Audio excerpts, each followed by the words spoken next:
po tayo. Kape tayo. Pag hapon naantok talaga ako.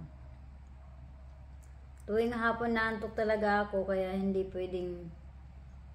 ako magkape sa hapon. Umaga, pagising ng alas 4, kape. Pag hapon, kape na naman. Naantok ako kasi pag gising ko ng alas 4, hindi na ako kasi nagtutulog ulit. Pagising ng alas 4, mag-prepare ng baon. Tapos, ayun, walis na, mag-ayos ng punas ng glass. Tapos, mag-map, pagising ni Pia, pakainin. Tapos, maglaro kami ni Pia lagi, mag-asikaso sa bahay. Tuloy-tuloy na yung gawain pagising ko ng alas 4 hanggang buong araw na yan.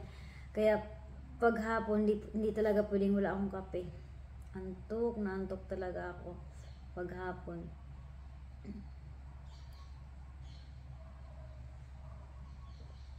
Sinong mahilig magkape dyan ng hapon?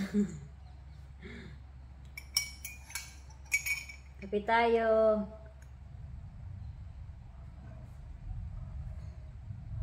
Yung itong halaman ko, yung nasa lanay. Yan. Yung halaman na yan, yan money tree yan.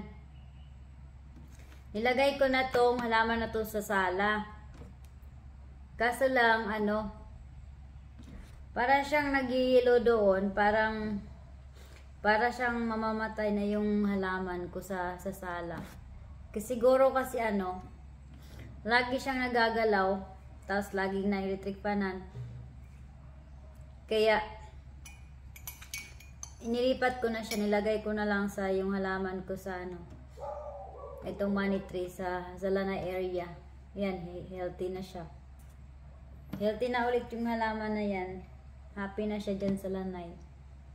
Kasi pag doon sa sala na, siya parang naninilaw. Kaya binalik ko na siya ulit doon sa pwesto niya dati.